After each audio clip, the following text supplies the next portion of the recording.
So our next speaker is Julianne, and apologies, Julianne, if I get your surname wrong. Julianne Team from the University of Greenwich, and Julianne's going to talk to us today about co-creating a non-digital classroom game with AI and human collaborators. So hi, Julianne, are you there? And over to you.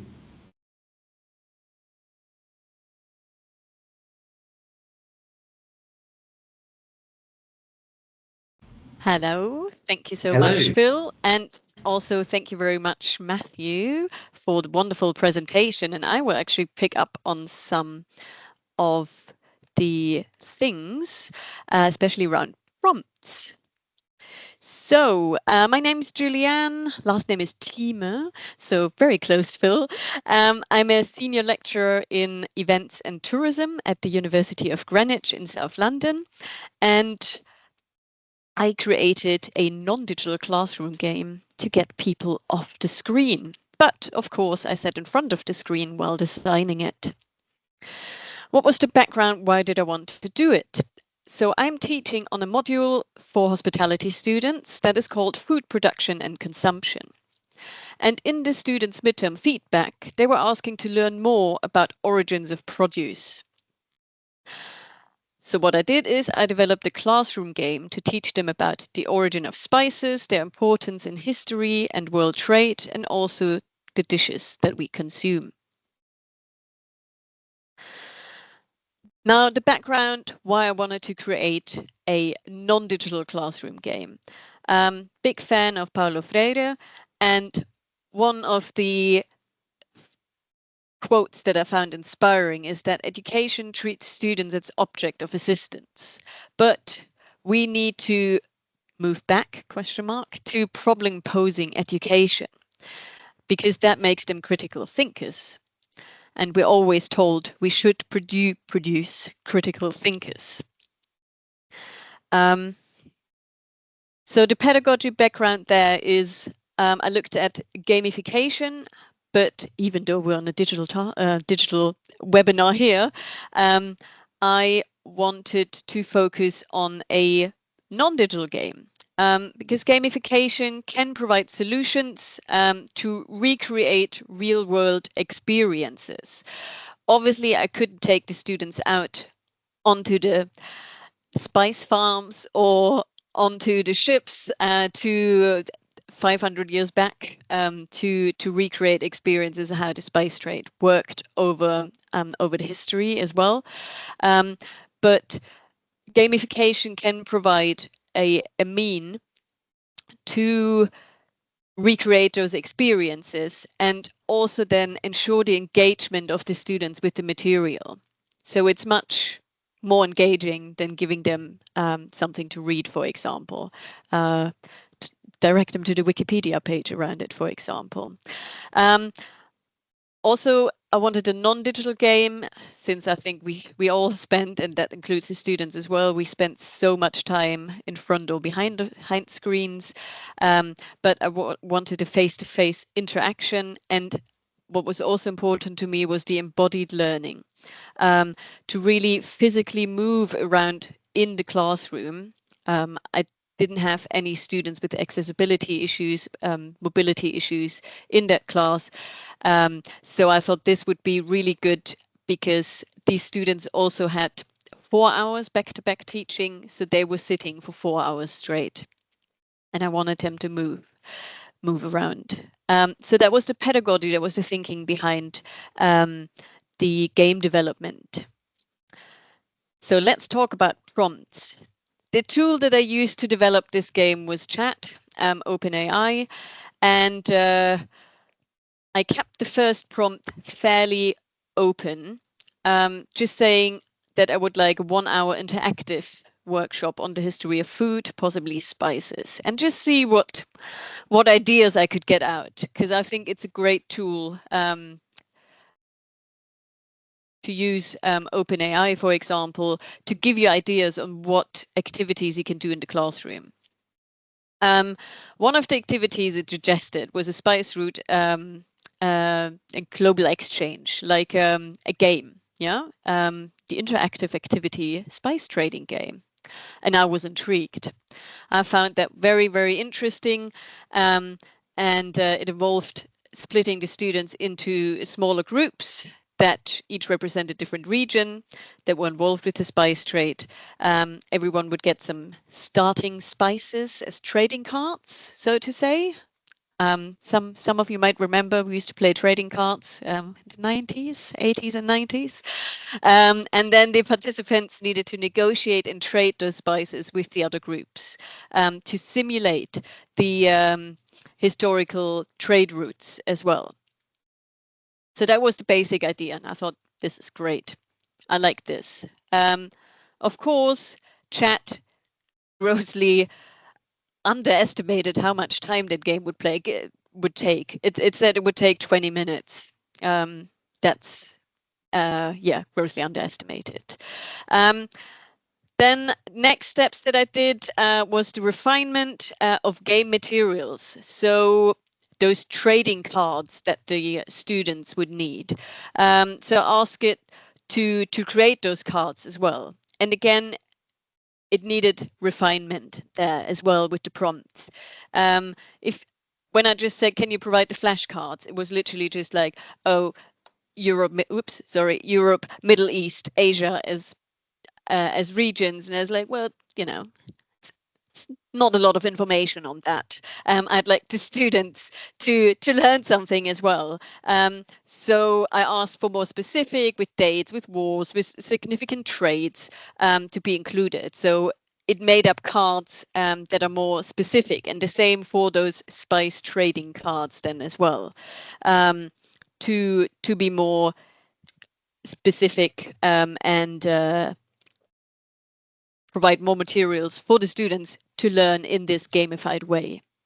I also had to refine the game mechanics. I started, as we all do as good good teachers, with asking for the aim of the game. So pretty much learning outcomes, which were pretty good, I have to say, to list and to show which skills would be developed. There as well, and then also refined the game mechanics by asking more specific questions to, like, how does the game actually work?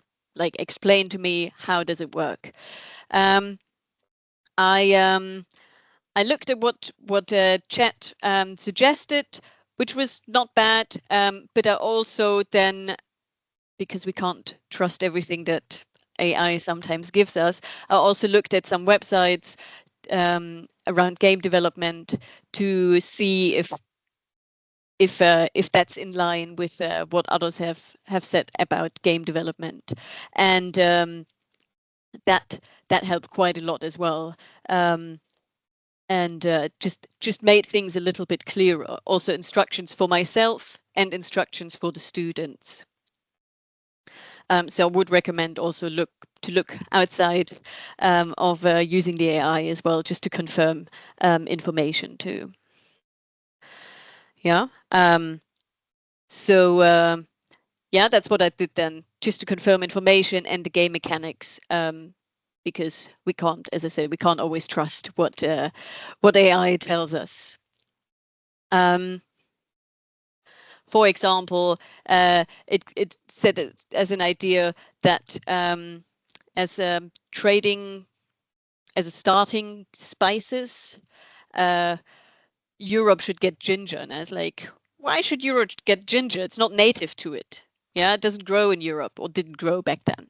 Yeah. I wanted it to be as realistic as possible. So you need to question the tool as well and see what works. And then really, just refine. That's really where you have to suss out the prompts, as Matthew said as well. I'm better now with writing the prompts as well. It's really something that takes a bit of practice, and then you know what works well with the system. I'm not sure if there's maybe that's something that you might then can add to the discussion, if there are differences between different AI tools, and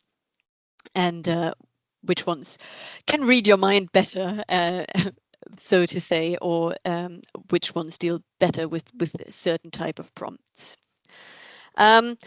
If I had to do it again, some learnings that I would like to share with you would be that I would start with the learning outcomes first, as the overall activity, and then the aim of the game. So work on the game mechanics as well, and then at the materials. I got a bit overly excited and started working on the materials first, on those trading cards, and then on the game mechanics. So I'll probably just swap that around. The key takeaways for using chat, or probably then other LLMs as well, is to refine your prompts, yeah, and also do possibly additional research to see if information that you have been provided with is correct or not, and to use it as an inspiration, but also rely on your intuition and experience. For example, when it says that a game like this would take 20 minutes, your experience teaches as well, you know it's not going to take 20 minutes. So I played the game then with my students in the classroom. You can see some pictures here. You can also see that my trading cards were very low tech PowerPoint slides that I used due to time reasons. And so we played it in a pilot group with the students. And overall, what was good, because I asked the students, I told them I developed this, and to give me feedback on it. And overall, they had a good understanding of the game, and it was very enjoyable and very animated experience for them as well. There were a few blips with the game mechanics, but we could clarify that while playing the game.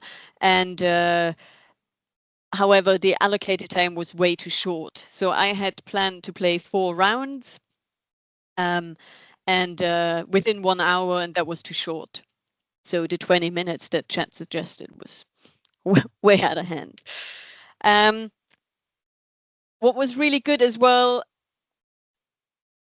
in terms of inclusivity was that the students were really involved, and all of them were really involved. No one could hide behind the screen. No one, even the most quiet students, became involved. And I think that was a really aha moment for me. That was really nice to see, where I just thought, this is great. We need to do this again. So we're definitely going to play it on my institution again. I've also shared it with colleagues. At some point, unfortunately not as organized as Matthew. At some point, I also hope to upload it to my website so people can just download the game mechanics, the trading cards, and then also give feedback. So it becomes like a collaborative thing where people can just work with it, maybe put different topics on it as well, but use the mechanics as is. So really recommend using chat or any other tool to come up with teaching activities as well. If you want to contact me, you can contact me on my email address, or as I said, at some point, I'll also upload things to the website. Thank you very much. Thank you so much, Julianne. We do have a hand up, but we are running very short on time. We've gone over a bit there into the question time. We've probably got about 30 seconds, so I'm just going to ask one question that was in the chat, if that's okay. Yeah. And apologies, I don't have the name here, but someone has asked, what was the objective of the trading spices? Was there monetary values to each of the spices? No, there wasn't monetary value. They all had a list of spices they needed to achieve at the end of the game, over those 3 or 4 rounds that we played. Okay, great. Thank you so much. And I'm sure there'll be more questions and comments in the chat, but thank you so much, Julianne. Thank you all. You've been Thanks. attending the webinar for a while now, and it's great to have you on finally as well. So thank you. Thanks.